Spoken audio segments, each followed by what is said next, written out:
Hello?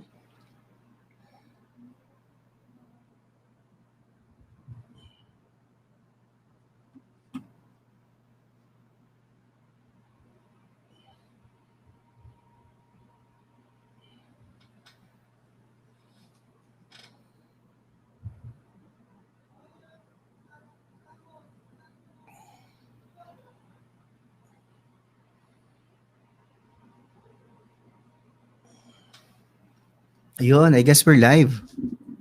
Good afternoon, everyone.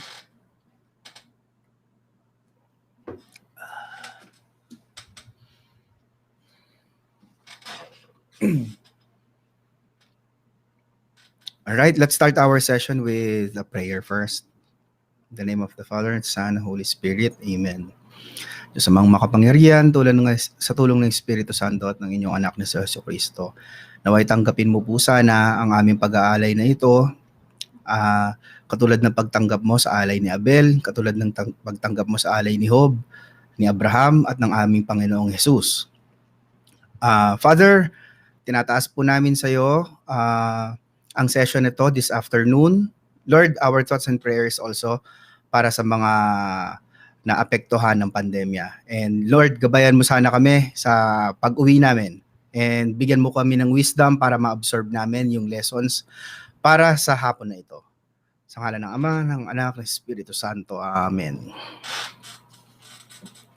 All right. Good afternoon, everyone. For this afternoon, medyo magbe-break tayo with spiritual teachings. So this afternoon, I'm excited to do this session because for this afternoon, medyo magiging philosophical naman tayo. So with that being said, kung philosophical yung session natin for this afternoon, mas madali siyang ma-apply.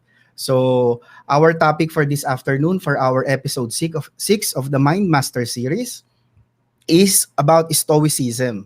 So pag sinasabi natin yung word na Stoicism, pumapasok agad sa isip natin is about top of mind. Ang pop culture natin na definition ng Stoicism is walang pakialam.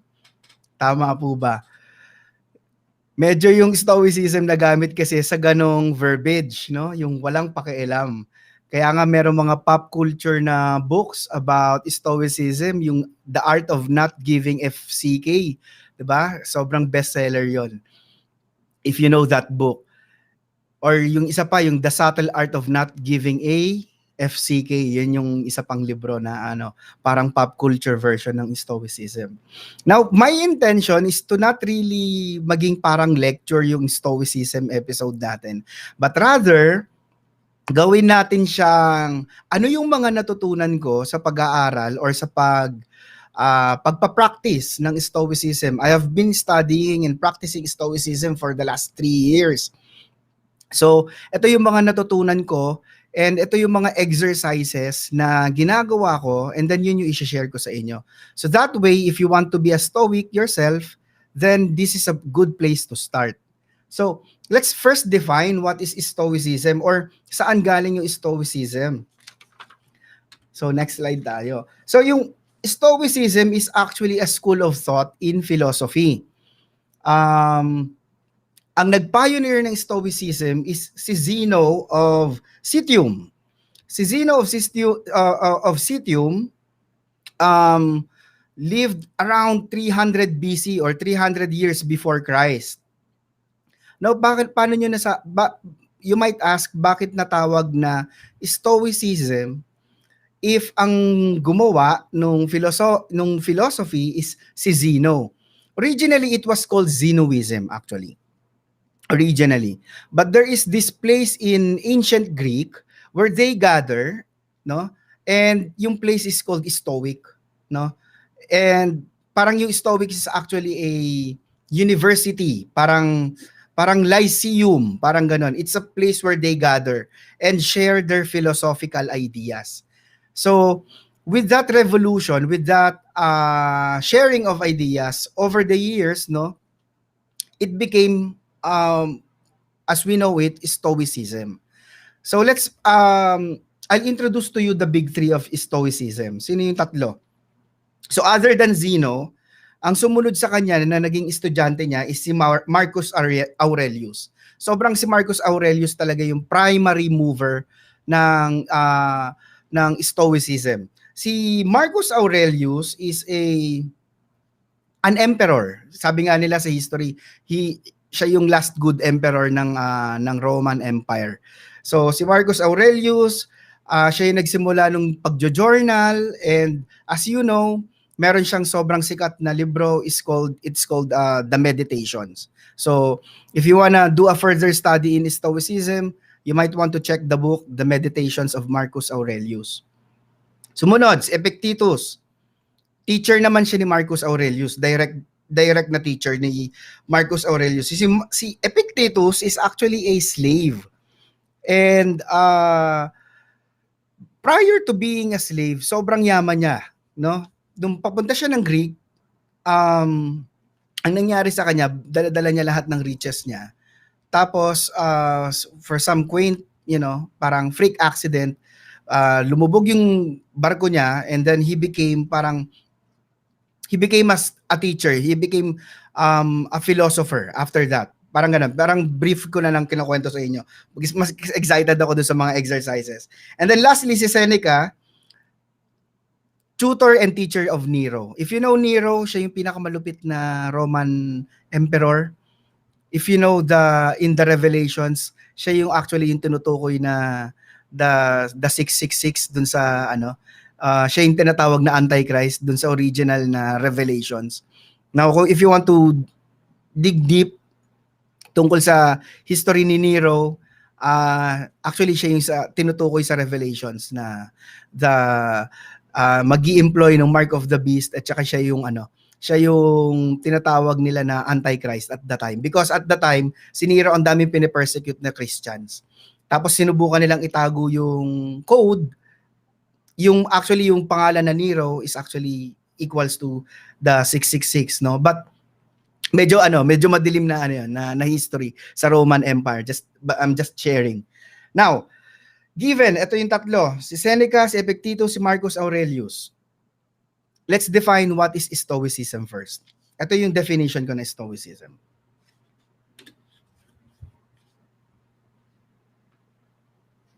So for me, Stoicism teaches how to keep a calm and rational mind no matter what happens to you, and it helps you understand and focus on what you can control and not worry about.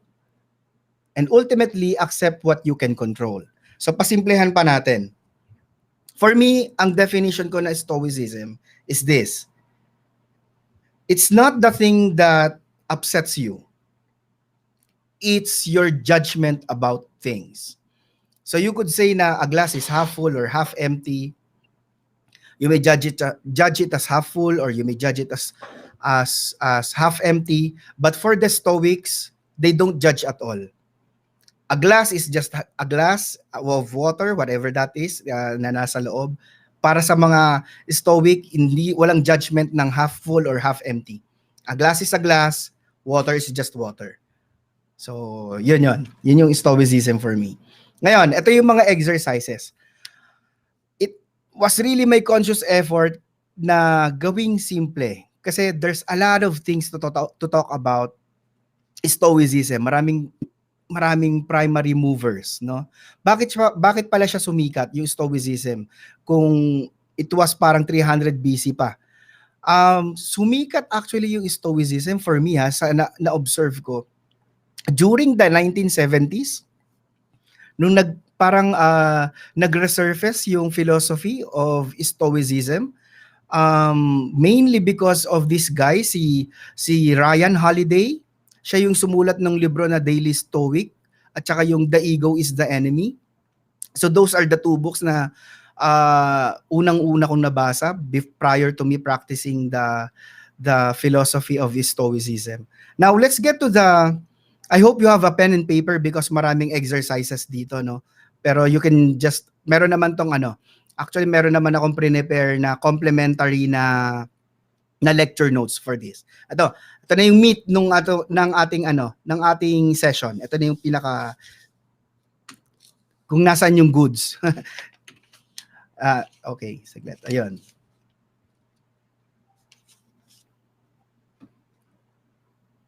Okay, one of the exercises na ginagamit ko is the early morning reflections. So paano ba to? Basically, basically ano siya, very straightforward, no? It doesn't take a rocket scientist to figure this one out. Pagkagising mo, of course, first you have to be thankful that you woken up. No, many people will not have this privilege at all. So after mo pagkagising mo, you will do some reflections, no? Ano yung mga reflections mo? Yung mga virtues that you live by. Ano yung mga philosophical ideas that you live by? For me, isa sa mga virtues that I live by is, yung sinabi ko kanina, it's not the things that upset us, it's our judgment about things. Coming from a non-dualistic teaching, no? Isa sa mga practice ko, I don't judge anything as negative or positive. I'm just a person who's riding the wave. No, so I will live by this virtue throughout the day. So throughout the day, I will have a conscious parang I will have a conscious effort na ibabangga ko whatever that is na mangyayari sa akin throughout the day, ibabangga ko siya palagi sa virtues ko. But once I wake up, I will contemplate on my virtues, and then with the intention that on the day, I will observe my virtues. Number 2, I will remind myself about my vices, no? Isa sa mga recently na overcome ko using Stoicism is yung alcohol, no? Ngayon hindi na ako masyadong umiinom ng alcohol. Siguro mga 6 months na halos. Number 2, cigarettes. No? Meron akong conscious effort na mag-avoid na ng cigarettes. Ngayon parang 2 months na akong walang cigarettes. Parang ganon. So normally, I get an applause pag sinabi kong parang ano. Now, ito pa yung extra assignment for early morning reflections. Allow me to share with you my routine for the morning. Ang ginagawa ko as a Stoic practitioner or Stoicism practitioner, isa sa mga ginagawa ko, pagkagising ko, ito yung routine ko guys, pagkagising ko after my reflections, after my prayer, ang unang-una kong gagawin is I will go to my study table and I will try to write an article because I'm currently writing a book. I will try to write an article, no? Baka pag naka-isang article na ako in the morning, then I will create one video for my TikTok, no? For my Facebook or dun sa iba kong mga social media platform. So once na makapag-create na ako, ang next na gagawin ko, I will do a walk around the area. Lalabas ako, maglalakad ako. And habang naglalakad ako, again, nagko-contemplate ako dun sa mga virtues that I live by. And then pag uwi ko ng bahay, then and only then that I will open my cellphone or I will check on my cellphone. Then and only then, magche-check ako ng mga notifications ko. Notice that nung nag-upload ako ng mga na-create ko, hindi ako nagche-check ng mga notifications noon. Because it is said na before you manage, you have to create first. So yun yung una kong ginagawa. Nagke-create muna ako by writing, by doing my social media, or by creating something on my social media. And then at saka ako magmamanage ng notifications ko. Tsaka ako titignan yung mga reminders ko for the day. So, yon, para ma-share ko lang sa inyo isa sa mga routine ko. Then after that, kapag nakapaggawa na ako ng mga or na-check ko na yung mga notifications ko, tsaka pa lang ako magbe-breakfast just to reward myself. So pagka-breakfast, yon, normal day na yon after ng breakfast. Next.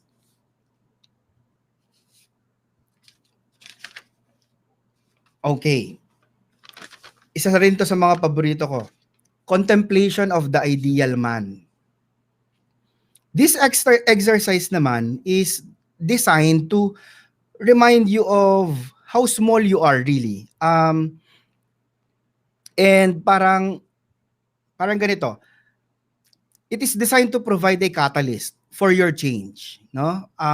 So ang exercise na to, make a list ng mga what you will say na ideal man or woman for that matter, no? Make a list of them and then isusulat mo yung mga magagandang qualities nila. And then ano yung mga pangit na qualities nila if there are any. Again, pag nagsulat ka ng mga pangit na qualities, without judgment. Again, kasi non-dualistic tayo. So for simplicity's sake, ang paborito ko is si Jesus Christ and si Buddha. Jesus Christ being the best teacher or the greatest teacher of love, and si Buddha naman being the greatest teacher of one of the greatest teachers of wisdom. So ang ganito gagawin mo. So you will create a list of actual role models. Pwedeng past, pwedeng present.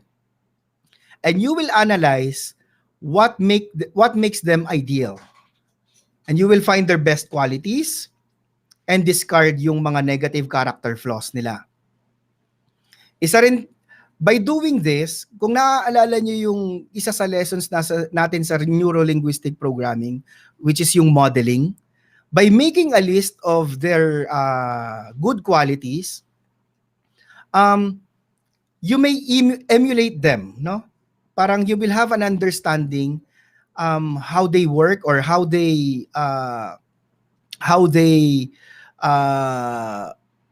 I say this? Paano sila nagiging magaling na tao? No? So kung meron ka ng contemplation, then you can emulate them, no? Ngayon, throughout the day,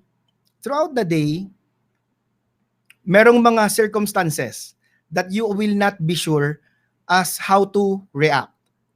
Ang palagi kong tanong dito, di ba? What will Jesus do? No, if you're uncertain, always ask yourself, sino yung pinaka-ideal man mo? And for me, Christ, always ask yourself, what will Jesus do? Now for this, yung contemplation of the ideal man, as you know, since non-dualistic tayo, pwede din naman yung contemplation of the worst type of human being imaginable, no? And you will strive not to be like them. You will have a conscious effort not to be like them. So, yun naman, yung second exercise naman is parang negative path, no? Contemplation of the not so ideal man. Next na exercise. Puro exercises to guys ha, yung mga prepare ko for you.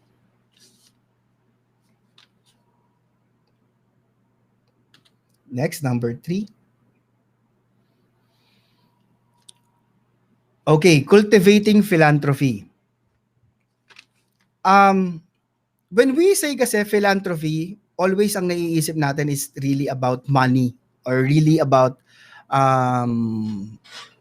pagtulong, no, using monetary.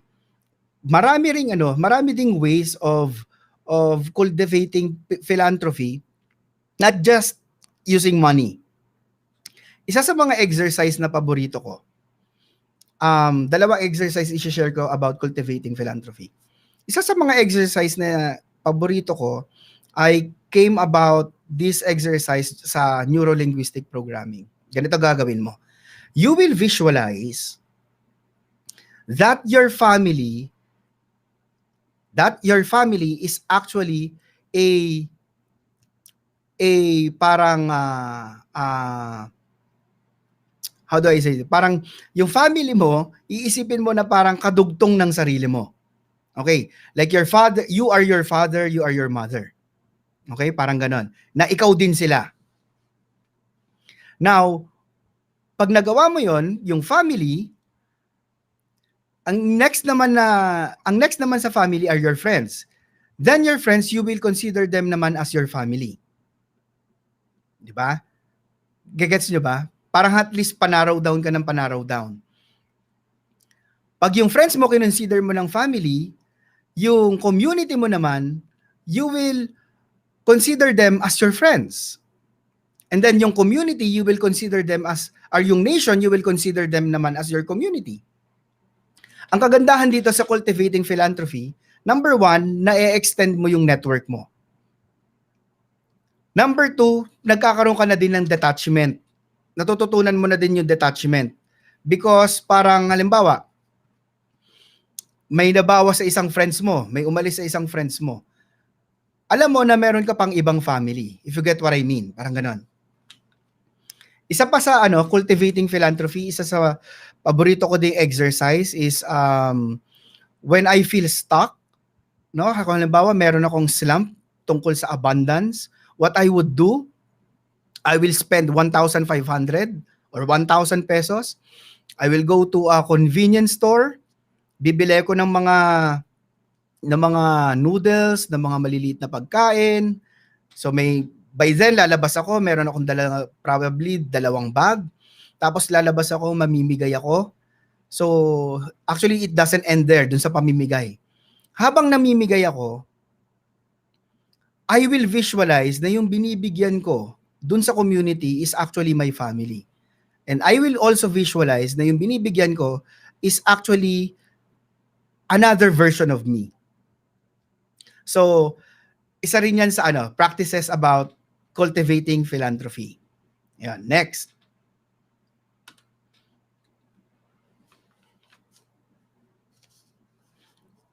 Okay, philosophical journal. Ito basically straightforward. Ugaliin natin na meron tayong journal. So, whenever na meron tayong nakita about life, try to have a philosophical approach, no? Mag-journal ka. Ano yung natutunan mo? Ito isa sa mga nakakatawa.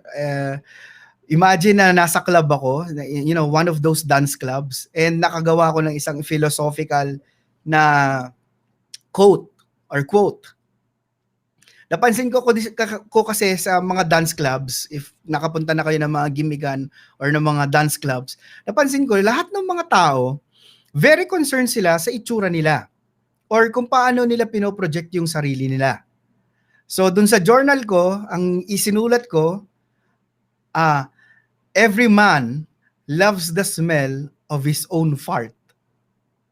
Medyo nakakatawa, but it's very philosophical. Every man loves the smell of his own fart.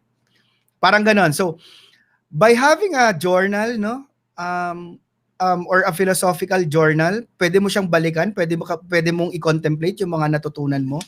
And then, in the future, pwede mong balikan if yung mga na-journal mo still adheres to your virtues, no? Kung nag-a-adhere pa rin ba sa mga virtues mo or sa stoic approach mo. Yon. So that's philosophical journal. Next, number 5. Okay, the stripping method. Bakit stripping method? You will notice na yung nakalagay is actually an onion. Basically, the philosophy behind the stripping method, saglit, nawawala yung mic ko, is that every situation has many layers, no? Just like an onion. And each layer represents something that parang ganito, parang each layer, it represents something that we bring into the situation and not the situation itself. It's only by considering the core issues that we really get to the bottom of things. Parang ganito, medyo philosophical pa rin yung pagkaka-explain ko, di ba? But basically, ito yung gist niyan. When we are growing up, palagi tayong tinatanong, ano yung gusto natin maging paglaki natin? Di ba? So, you will have your wide array of astronauts, President of the Philippines, Miss Universe, sa mga babae, I guess, flight attendant, Miss Universe, no? Tayong mga lalaki naman, President of the Philippines, o doctor, or what have you. And I really struggled with this growing up.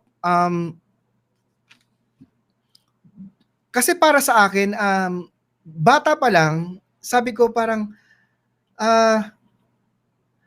labels, trust me guys, bata pa lang ako, hindi na ako okay dito sa idea na to.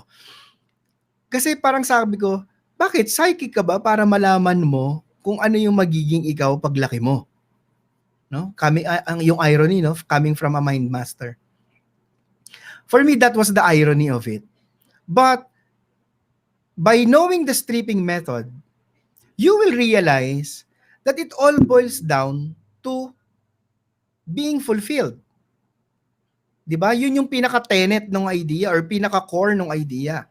Pag once binalatan mo na lahat, yung onion, nandun sa pinaka-core ng onion, you will realize it's just about being fulfilled or contentment or being happy.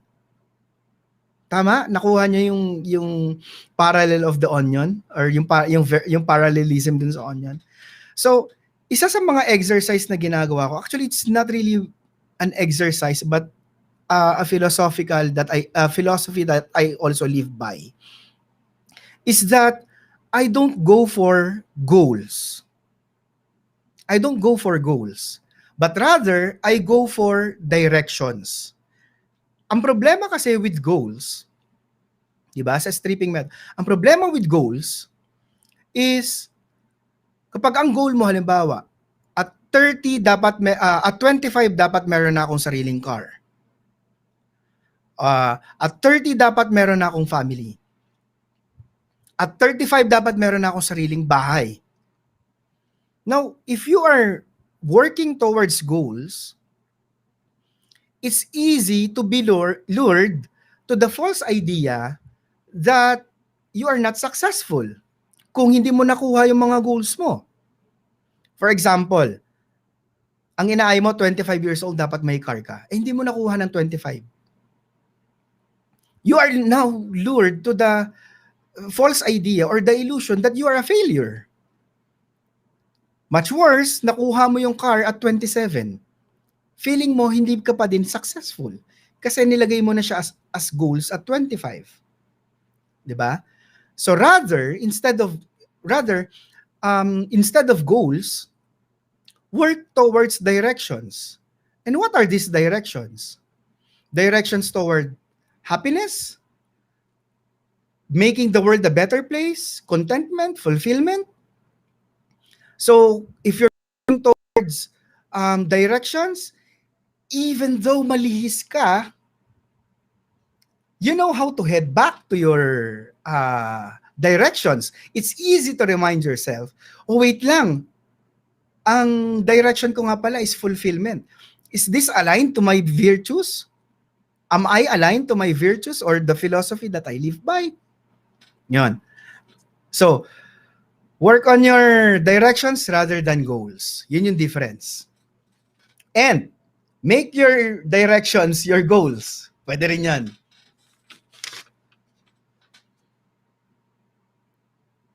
Next, negative visualization. Ito, medyo, if you are not a Stoic practitioner, you will see this or you will look at this as, sabi rito, but isn't that as you live, you have to check again, reassess again if your goals are still achievable. Good point. Many times, I will hear yung saying na practice makes perfect. Diba? Actually, practice doesn't necessarily make perfect. Practice makes permanent. So what makes perfect then? Practice with calibration makes perfect. Diba? So sabi nga ni Einstein, if you keep on doing things and you're expecting different results, then that's insanity. So syempre, when you're doing your morning reflections, you will assess yourself, no, kung align ka pa din ba. Actually, meron pa isa rito mamaya na at par din dito sa sa comment. But isn't that as you leave, you have to check again, reassess again if your goals are still achievable. Tama naman actually. Ayan. But I hope I made sense dun sa sinabi ko. Okay, next, negative visualization. Yung negative visualization, sabi ko nga, if you are medyo pessimist or if you are not a stoic practitioner, you may see this as medyo pessimistic. Itong exercise na to, ang gagawin mo lang basically, what if I lost all my possessions? What if I lost my family? What if I lost my identity? And then you will visualize, you will meditate, contemplate kapag nangyari itong mga ganitong bagay. And by the end of your contemplation, bigla mo, you will snap off and sasabihin mo, shucks, buti na lang hindi nangyari yon. No? A good friend of mine, isa sa mga pinaka-paborito niya is yung story ni Job. No? Isang kaibigan ko. Pinaka-paborito niya daw yung story ni Job. Because yung story ni Job, doon mo makikita na, doon ka magkakaroon ng appreciation na God can always restore you. No? By the way, yung story pala ni Job, ma-share ko lang sa inyo, many of us, ang take dun sa istorya is, tinest siya ni God. Actually, mali pala, for many years, akala ko meron talagang concept ng pagsubok. No? I realized that in the Bible, never palang nang test si God. Oh. Yung kay Job pala, actually ang nagtetest pala doon is si Satan. No, God is just allowing because alam ni God na at the end of the day, kahit anong gawin ni Satan, wag lang siyang papatayin. Yun nga yung rules na ginawa ni God. Wag lang siyang papatayin. At the end of the day, alam ni God na ganun katibay yung faith ni Job. No? So, guys, kung hindi nyo pa nababasa yung story ni Job dun sa Bible, do yourself a favor. Napakaganda. So, that's negative visualization. Basically, visualize mo lang yung mga lahat ng pwedeng pangit na mangyari. And then you will snap out of it, and you will say to yourself, buti na lang, imagination ko lang yon. Buti na lang, hindi nangyari sa akin yon. Yon. So that's negative visualization. Next. Okay, ito, physical self-control. Ano naman mo, sa physical self-control, ano naman yung objective dito? Ang objective dito sa physical self-control training, physical self-control training. Ang gagawin mo rito, purposefully, lalagyan mo ng handicap yung sarili mo. Lalagyan mo ng handicap yung sarili mo. For example, sabi rito, God can restore whatever the other force has taken away from you. Parang alam ko kung sino nag-type niyan. Yan yata yung kaibigan ko na paboritong-paborito yung story ni Job. Okay. So yung physical self-control training, basically, lalagyan mo lang ng handicap yung sarili mo. Because you are testing your adversity quotient. No? It could be as simple as, for tomorrow, instead na kanan yung gagamitin ko para mag-brush ng ngipin ko, gagamitin ko kaliwa. For tomorrow, instead of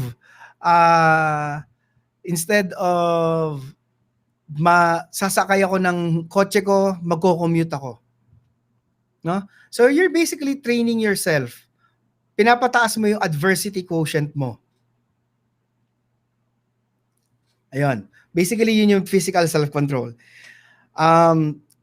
Example pa. Instead of drinking 8 glasses, subukan mo muna parang 4 lang. 'Di ba? Fasting, actually. If you're spiritual, and actually, ayoko nga sana medyo spiritual for this topic. If you're spiritual, yung fasting and prayer, guys, subukan nyo. hindi ko kayang bigyan ng hustisya kung paano yung pwedeng realizations na pwede nyo makuha by doing fasting and prayer. Subukan nyo lang, 1 week fasting. Dati nagawa ko water lang at saka 2 pirasong pandesal for, every day for 7 days. Water lang at saka 2 pirasong pandesal bawat araw. Tapos 7 days yon. Subukan nyo lang yon. And then while contemplating, while praying, no? So, again, ang objective ng physical self-control, it trains your adversarial quotient or adversity quotient. Because you have to realize that at some point in your life, no, bad things will happen. Bad things could happen. Sabi nga, Murphy's Law, if something could happen, it will happen. Yung mas pessimist pa na approach to sa Murphy's Law. If bad things could happen, it will happen. Also, if good things can happen, it will also happen. Therefore, if something could happen, it will happen. So by training your self-control or by training your adversity quotient, by the time na, halimbawa, tinamaan ka, meron talagang sabihin na nating breaking down, no? Kaya mong labanan or kaya mong mag stood up and kaya mong i-weather yung storm, if you would. So that's basically physical self-control. Lastly, yung number 8, isa pa palang ma-share ko. Sa number 7, sa physical self-control. Sige na nga, mag-share na nga ako. Actually, nakaka-anim na na tayo eh. Nakaka-anim, feeling ko naman close na tayo. Nakaka-anim na sessions na rin naman tayo. So, isa to sa mga practices ko, yung physical self-control. So, instead of driving to office, magko-commute ako, mag-MRT ako. Guys, alam nyo ba, mapahugot ako may natitrigger sa akin. Some 4 years ago, naka-experience ako ng breakdown. Naka-experience ako na, from feeling na king of the world, and then my face flat on the floor, if you get what I mean, bigla akong bumagsak. Hindi literal share ko na nga, sige, ganito. Meron akong forex company before, and then overnight, I lost 8 figures. Overnight. Siyempre, pag 8 figures, at the time, gusto ko nang tumalon sa building. Seryoso. But siyempre, with the grace of God, and siyempre, yung efforts ko din na, siyempre, yung grace talaga ni God, nakaya ko. I had to sell my sports cars. Yun yung pinakamahirap sa akin actually yung pagbenta ng mga sports cars. I had to sell my MX-5 and my Mustang. Isa yun sa mga pinakamahirap sa akin. Pero naaalala ko, during my king of the world time or moments, naaalala ko, even though naman meron akong mga sports cars, kaya ko mag-MRT. So yun yung ginamit kong pag-console sa sarili ko. Kaya kong mag-MRT. Kaya kong mag-Grab. Kaya kong mag-taxi. Kaya kong mag-commute.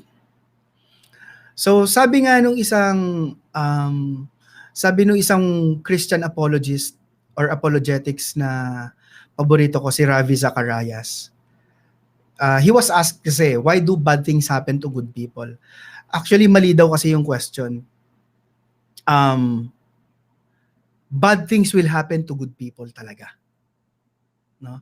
You should not even be asking why do bad things happen to good people. One, it presumes na you're a good person. Number 2, when you say you're a good person, you're coming from the ego. Number 2, bad things will really happen. And ano yung magiging panglaban mo during the time na nangyayari yung bad things sa'yo? Ang sabi ni Ravi Zacharias, syempre yung number one is your faith na at the end of the day, yung grace of God ibibigay sa'yo. Number two, during the time na hindi pa nangyayari yung mga bad things that you judge or as bad things or yung mga pangit na nangyayari, bago nangyari yon, naging mabuting tao ka ba?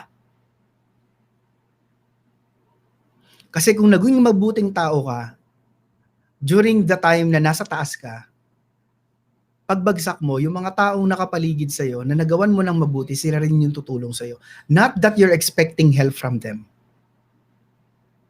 But more of sila rin kasi yung pwedeng tumulong sa'yo. At saka hindi ka nila further aapakan. Because at the time na nangyayari yon, marami ka natulungan.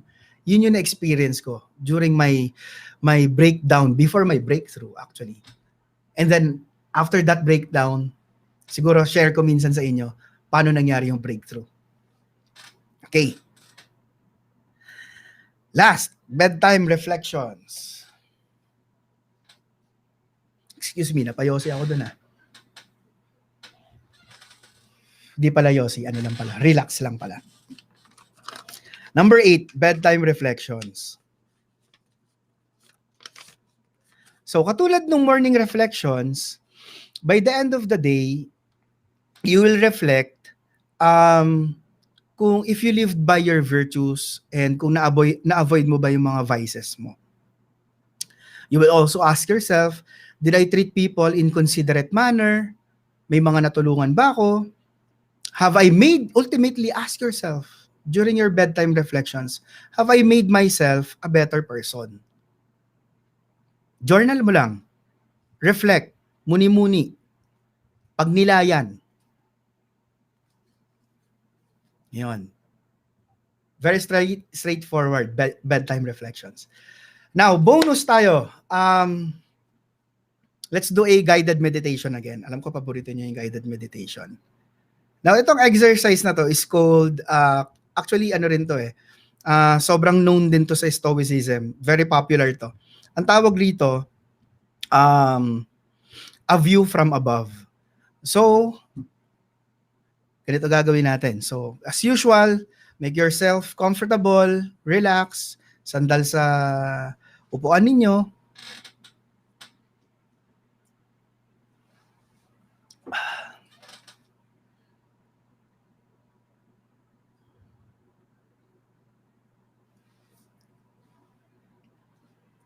Drop yung music. Yun.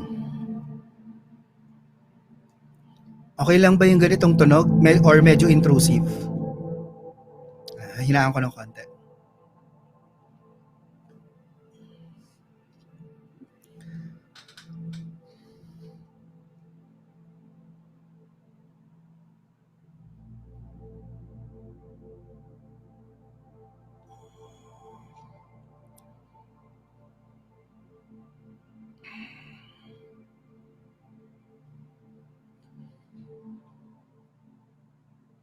May music ba? Guys, may naririnig ba kayong music?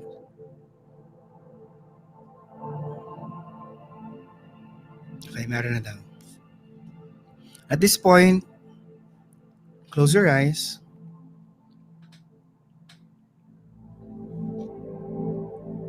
And at this point, I'm gonna count down from 5 to 0. Each second should make you more and more relaxed.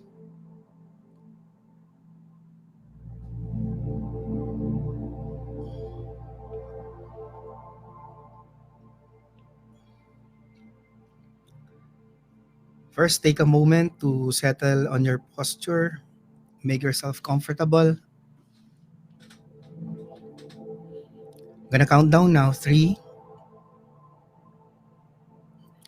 2, 1, and 0. Be aware of your breathing. Take a deep breath in and out.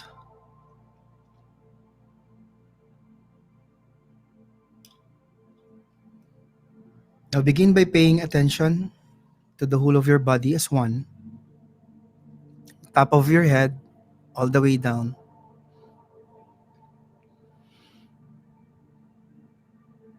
Don't try to change anything. Don't try to stop anything from changing. Some things can change just by being observed.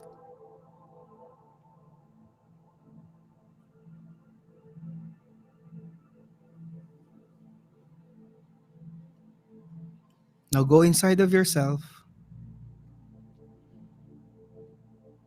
and do a self-inquiry. What would it feel like if you are contented now?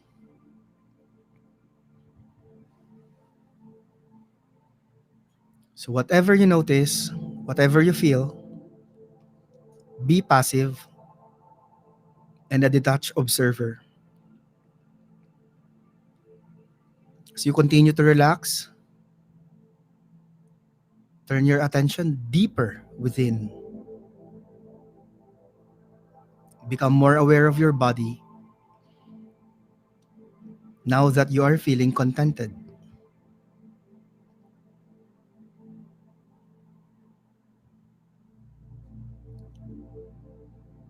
And at this point, your soul will come out of your body and you will look at yourself.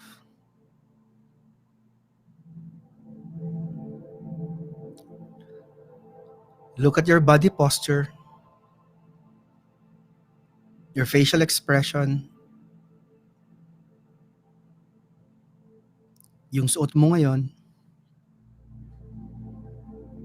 Now keep looking at yourself, resting there, and imagine your feet beginning to float.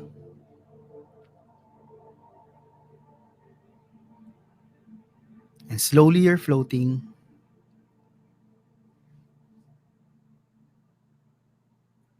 All the while, your gaze keeps returning to your own body. Seated kung saan ka man nakaupo ngayon, as you rise above it.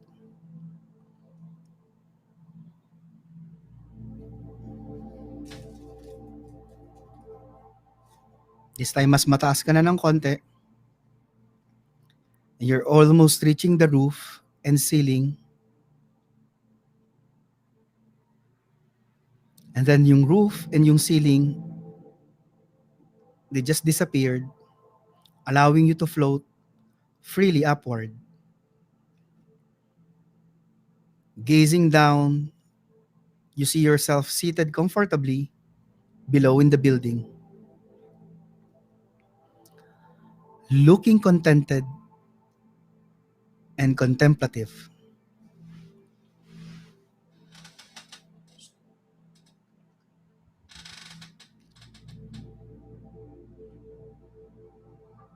As you continue to float gently higher and higher,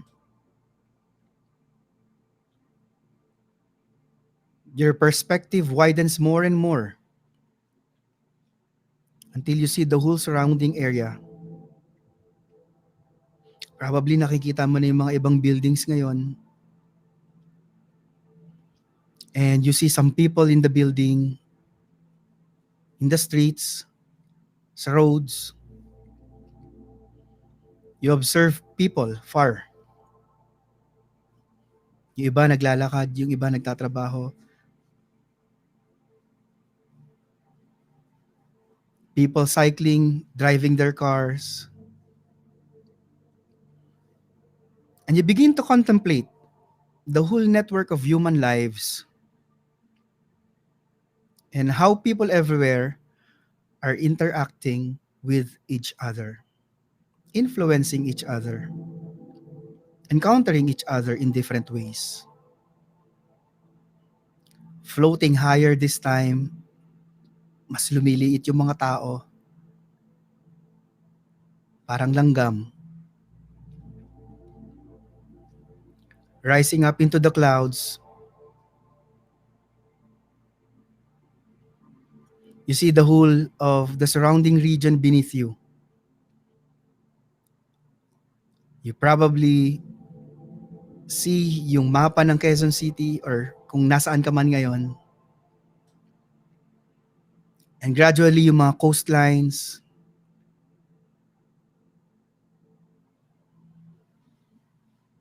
as your perspective become more and more expansive, you float gently up above the clouds.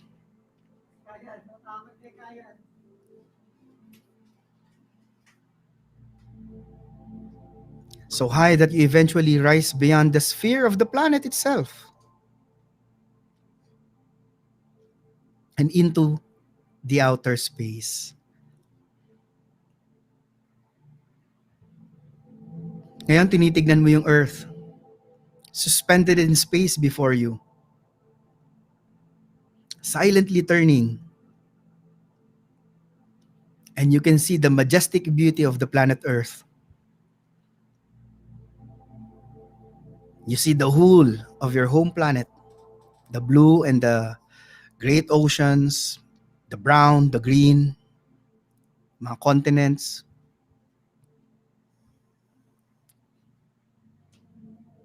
probably yung white ng mga polar ice caps, north and south. Merong konting clouds. Though this time you can no longer see yourself. You know and feel that you are down there on earth below and that your life is important and what you make of your life is important. Yung trabaho mo, yung family mo. But this time, there's a change in perspective. Your change in perspective changes your view of things, your values, and your priorities. And as you're looking up, as you are looking down on the earth, and you cannot see yourself anymore, you contemplate all the countless lives or the countless living beings upon the earth, the population ng planet of over 7 billion. You realize that your life is one among many. One person among the total population of the earth.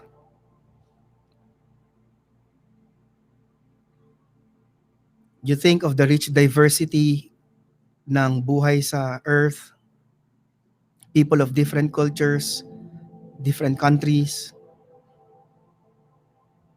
and you realize how richly varied the tapestry of human life before you seems.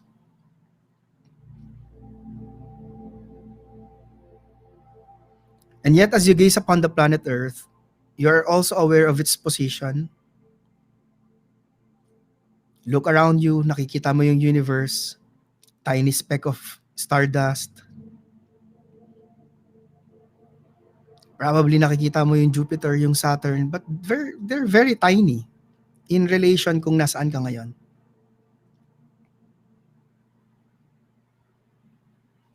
The sun itself is just one of the countless billions of stars.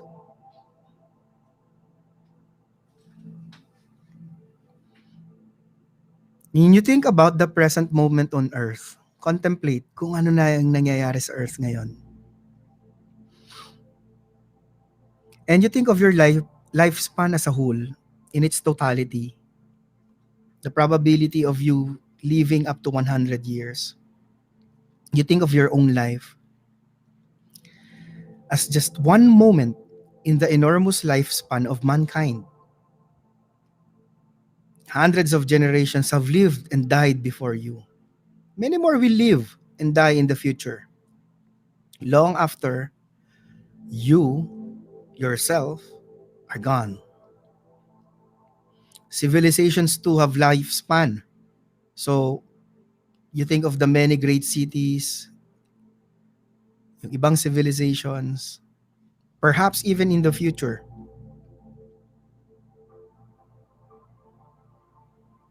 You think of the lifespan of humanity itself. Just one of the countless billions of species living upon the planet. Realize, if you will, that if the history of life on Earth is just like a parang encyclopedia, thousands of pages long, the life of the entire human race could be represented by a single sentence somewhere in that book. Just one sentence. And yet you think of the lifespan of the planet itself.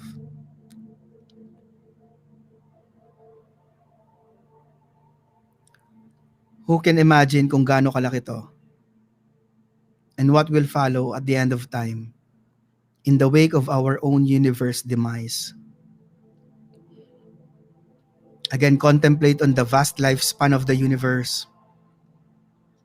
Remember that the present moment is but the briefest of instants, mere blink of an eye, turn of a screw. Yet the here and now is important, standing as the center point of all human experience, the here and now. Here and now, you find yourself at the center of living time, bigger than the universe, enveloping everything that can be conceived. From the cosmic point of view, your body seems small, really small, sobrang liit. But your imagination seems utterly vast. Napakalawak ng imagination mo. As you contemplate on all things, past, present, and the future, you see your life within the bigger picture, the total context of cosmic time and space, the totality of absolute reality. You see yourself as an integral part of something much bigger, something truly vast, the all, the proverbial all itself. Along with every atom in the universe, you necessarily contribute your role to the unfolding of the great grand design.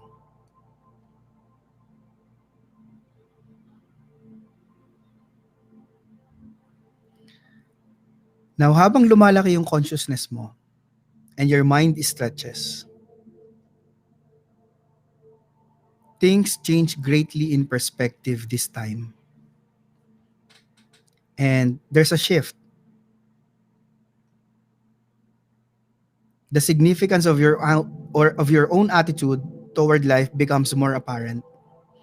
You realize that life is what you make it. The courage to change things that you can, the wisdom to know the difference. I will repeat that. You develop the serenity to accept the things you cannot change, the courage to change things you can, and the wisdom to know the difference. You follow nature, your own true nature as a rational truth, seeking human being. Now, in a moment, you're beginning to sink back down to earth.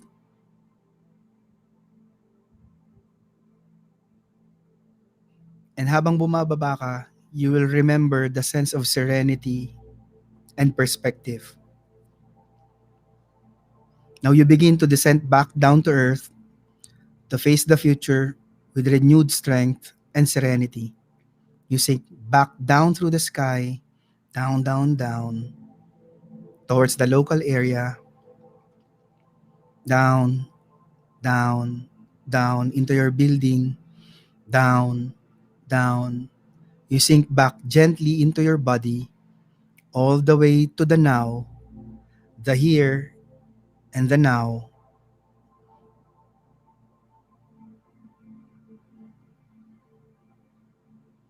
And you are back here again, the here and the now. Focus your attention again on your body.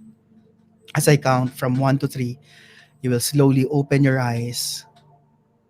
1, 2, 3. As you say, feeling better than before.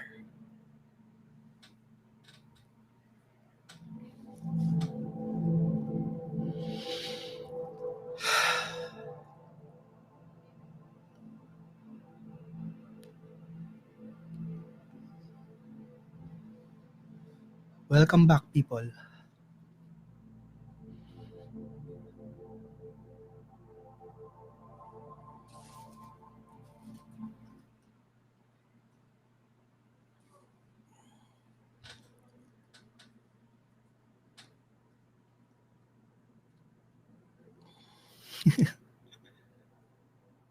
Salamat daw sa pasyal.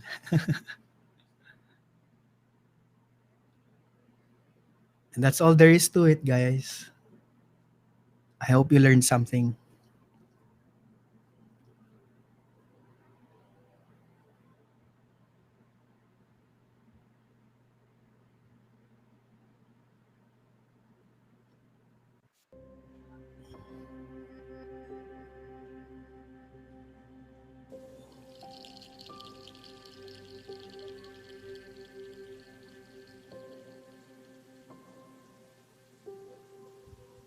If wala ng questions, pwede ko na siguro kayong pakawalan. Ingat kayo pag-uwi. Thank you for joining us.